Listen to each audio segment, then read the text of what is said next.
मानवता का इतिहास रक्तपात से भरा पड़ा है।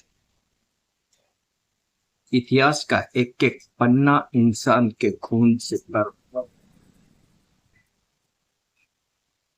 ईर्ष्या, द्वेष, नफरत, हिंसा, क्रूरता, हत्याएं। ओशो कहते हैं कि 3000 सालों में 5000 युद्ध हुए। और जब युद्ध नहीं हो रहे होते हैं तो वो युद्ध की तैयारियां चल रही होती। एक युद्ध से निकलते हैं, दूसरे युद्ध की तैयारियां शुरू हो जाती। मानवता को इतने युद्धों की जरूरत क्या पड़ती? इतने खून खराबी की जरूरत क्यों पड़ती? और इसी मानवता के इतिहास में एक से एक समृद्ध, एक से एक ऋषि, एक से एक रहस्यदर्शी हुए।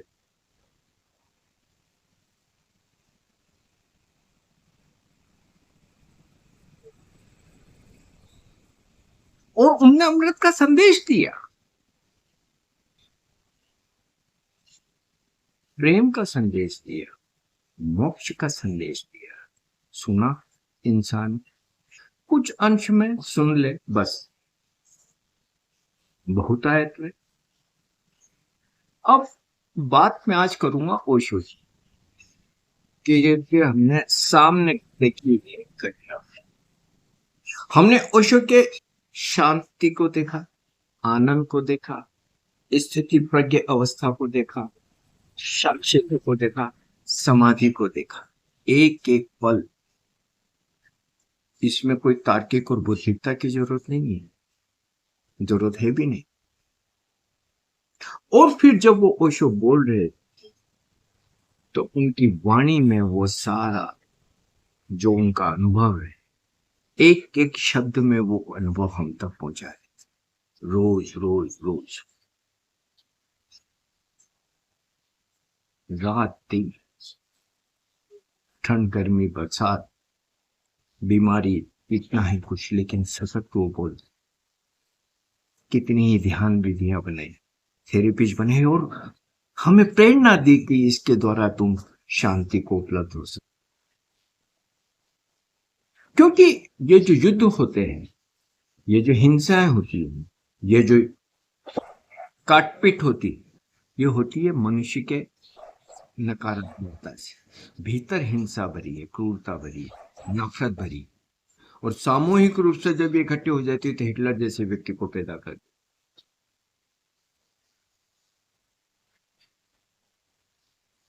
तो ओशो जो कह रहे थे कि ये एक एक व्यक्ति अगर शांत हो, आनंदित, प्रेम से भरा हो, सकारात्मक हो, विधायक, तो वो जो सामूहिक ऊर्जा बनेगी, वो आनंद की बनेगी, उत्सव की बनेगी, मोक्ष की बनेगी।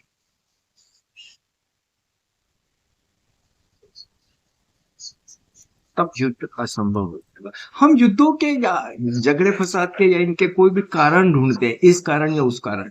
ये कारण सारे एक्सक्यूज है, बहाने हैं। भीतर कटुता भरी है। उसे कहते हैं ना कि कुएं में बाल्टी डालोगे पानी आएगा, अगर पानी अंदर है। क्रोध है, हिंसा है, नफरत है। अब उसको इससे हमें नफरत है या इससे नफरत है या इस कारण नफरत या उस कारण, नफरत अंदर भरी।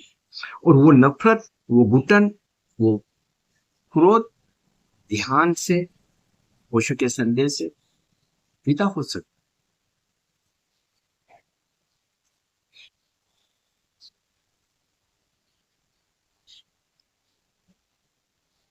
लेकिन आज मैं जब ओशो के काम को देखता हूं और ओशो के आसपास के लोगों को देखता हूं, क्योंकि मैं ये तो नहीं मानता कि कोई ओशो को इस पृथ्वी के सारे लोगों ने सुना पड़ा ना।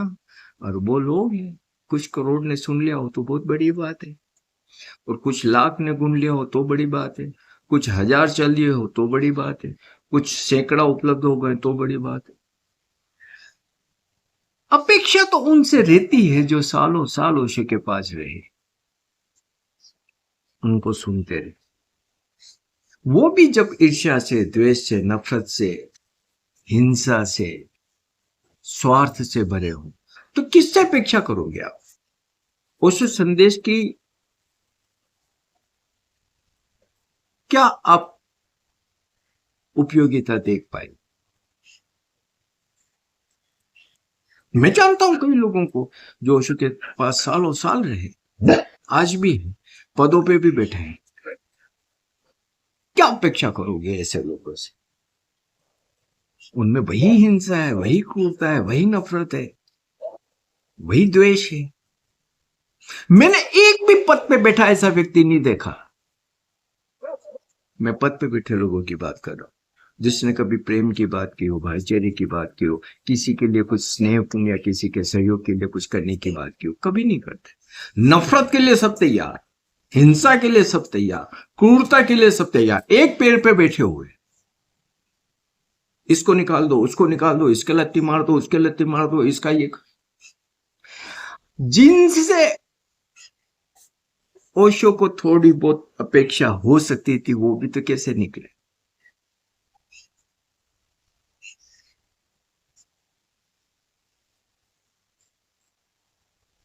यस, अगर ओशो असफल होते हैं, ओशो संदेश असफल होता है, ओशो असफल होने से वो तो मोक्ष को उपलब्ध हो गए, उनको कोई असफल नहीं कर सकता।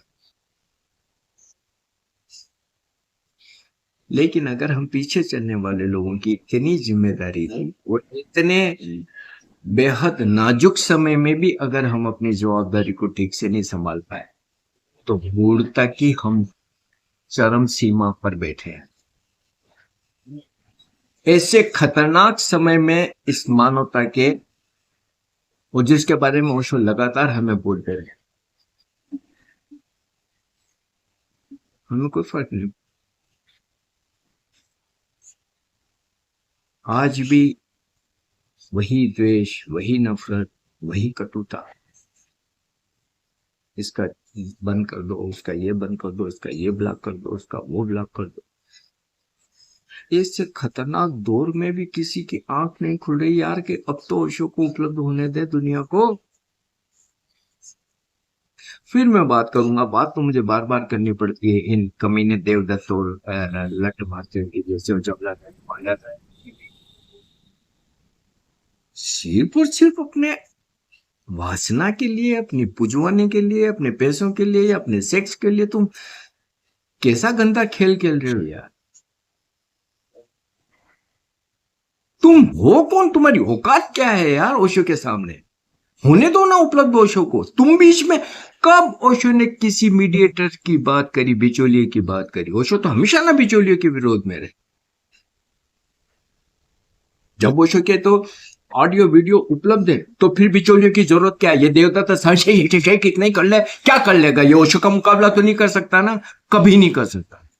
घिन आती है उसको सुन के, देख के। वो घिन ओशो तक भी पहुंच जाती है। जिन लोगों में ओशो के पास पहुंचने की, या ओशो के संदेश को समझने की, या ओशो के ध्यान विधियों पे चलने की एक संभावना भी, वो भी एक कमीने लोग खत्म कर देते। ये दुश्मन है इस मानवता के, ये देवदत्त जैसे लोग, हरामी।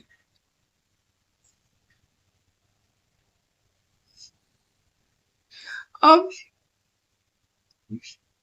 जब मैं ओशो को देखता हूं, ओशो के कार्य को देखता हूं, ओशो के आसपास के लोगों को देखता हूं, और जो कुछ भी चल रहा है वो सब देखता हूं, तो फिर मैं क्या राजनेता के बारे में सोचूं? अब राजनेता से आप क्या अपेक्षा करोगे जब इन कथित सन्यासियों ने ऐसी दुर्गति की? कथित सन्यासी कहूंगा मैं, चाहे वो काले रोब पहने, चाहे वो मेरून पहने, चाहे वो व्हाइट रोब पहने, मालाएं पहने, हाथों को उछालें, ये करें, वो करें, ये शिविर लें, वो शिविर लें, जय जयकार करें, आरतियां करें। मूर्ता ही मूर्ता, और कुछ भी नहीं।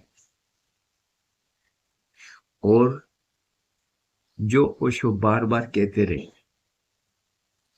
कि कोई युद्ध की जरूरत नहीं है, दंगे फसाद, हत्या और दुखों की कोई जरूरत नहीं है, यही पृथ्वी स्वर्ग बन सकती है। कहीं स्वर्ग के लिए अलग जाने की जरूरत नहीं है। सत्यम शिवम सुंदरम इस पृथ्वी का सत्य हो सकता है, एक एक व्यक्ति का सत्य हो सकता है, एक एक पल उत्सव से भर सकता है। और ओशो ने तो सुगम मार्ग बताया।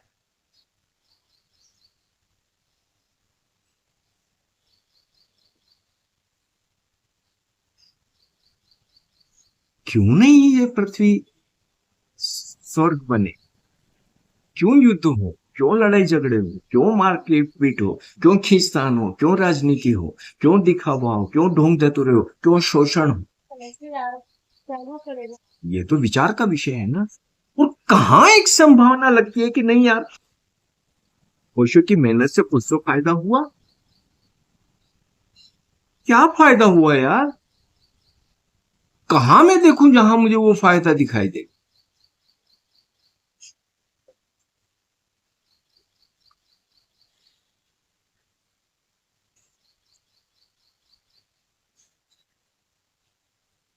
तो जिनसे आशा थी वही पूरी तरीके से निराशा में बदल। हमने हमने से मतलब मानवता ने एक संबुद्ध को, एक ओशो को फिर असफल कर दिया। मानवता की इस काली माँ ने, इस अंधेरे ने, नफरत, हिंसा, द्वेष, वासना, अहंकार, शक्ति की कामना की लपटों ने फिर एक उजाले की किरण को नष्ट कर।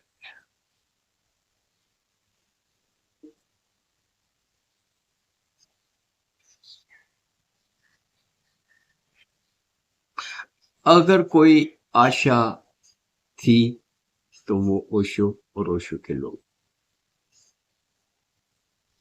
अगर ओशो के लोग उस अनुसार नहीं जी पाए जैसा ओशो बोल के गए,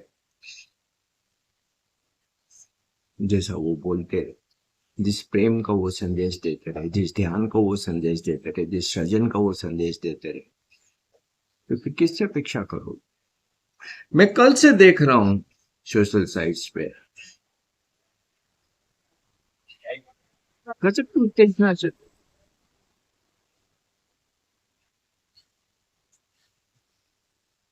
और ये कथित अपने को जो ओशो के सन्यासी कहते हैं और पता नहीं क्या क्या, और बड़े झंडाधारी बनते हैं, ध्वजधारी बनते हैं, सोशल साइट्स पर रात दिन फैलते रहते हैं। वो तो हिंसा का समर्थन कर रहे हैं, खुश हो रहे हैं इस बात से।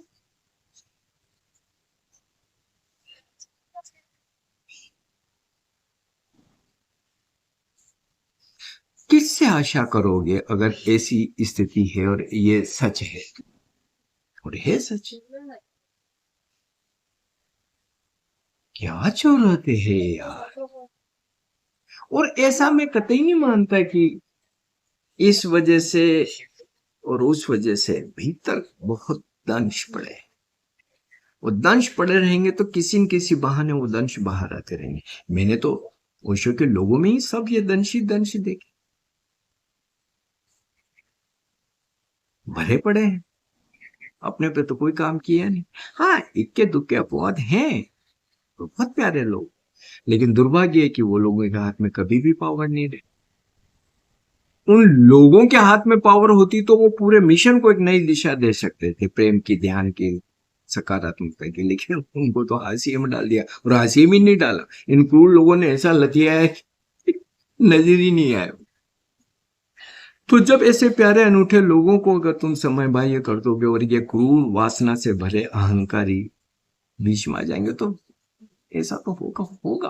अब ये जब भीतर की इस घुटन को, कुंठा को बाहर नहीं निकाल पाए, तो क्यों उनको एक्सक्यूज तो बनता रहेगा। वो एक्सक्यूज होते, बहाने होते, और कुछ भी नहीं। वो बहाने होते। भीतर बहुत कुछ भरा है, भीतर ही बहुत कुछ भरा है। अब मान लो कि अरे भाई, घर घर में झगड़े होते हैं, भाई बंधुओं में झगड़े होते हैं, परिवारों में झगड़े होते हैं,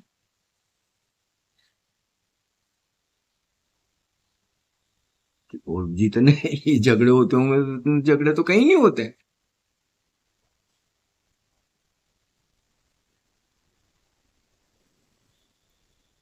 वो कौन से दूसरे वर्ग है वहां पे, तीसरे वर्ग है, एक खून जो एक साथ छोटे से बड़े हुए, उन्हीं के बीच में प्रेम भाव नहीं बन पाता है तो किसी, तो ये भीतर की कुंठा है। और ओशो कहते हैं कि जो डायनेमिक मेडिटेशन है, ओशो ने खूबसूरत बात बोली कि अगर पूरी पृथ्वी के लोग एक साथ कुछ दिन भी सक्रिय ध्यान कर ले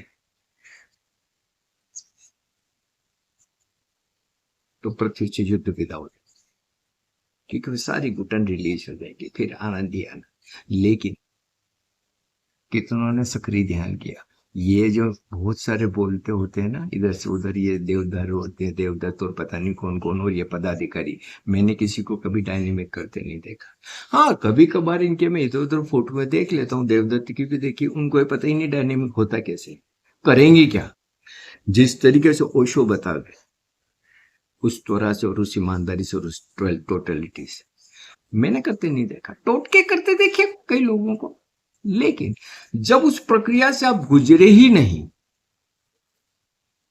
तो रूपांतरण घटेगा कैसे? जहर तो भीतर भरा रहेगा, भले ऊपर से रोब पहन लो, भले ऊपर से टोपा लगा लो, और यहाँ पे एक वो दुपट्टा भी बांध लो, फिर किसी पद पे भी बैठ जाओ, फिर ऐसे हाथ हिलाने भी आ जाए, ये तो भीतर तो जहर ही जहर होगा ना। वो जहर निकलेगा ध्यान से, मिस्टिक ग्रोथ से, नो माइंड से, हिप्नोसिस से, प्रक्रियाओं से गुजरना होगा, तब वो जहर बाहर निकलेगा, और बाहर निकलेगा और भीतर अमृत घटेगा।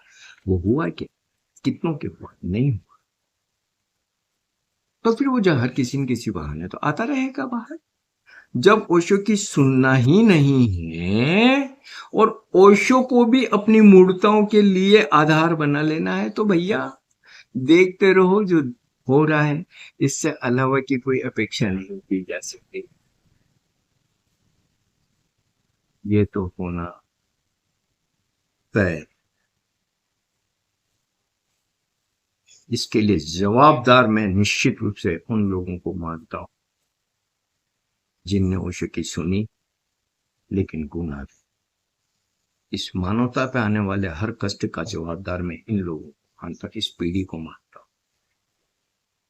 वो चाहे देवदत्त और लठ भारती जैसे हरामी हो, या दूसरे पदों पे बैठे, जिनमें ऐसे क्रिटिकल समय में भी अपनी वासना, अहंकार और सेक्स के लिए इतने मानवता के बड़े समुद्र राष्ट्र ओशो को असफल कर दिया। ये गुनाह किया है, ये गुनाह किया है, ये गुनाह किया है, अक्षम्य गुनाह किया है।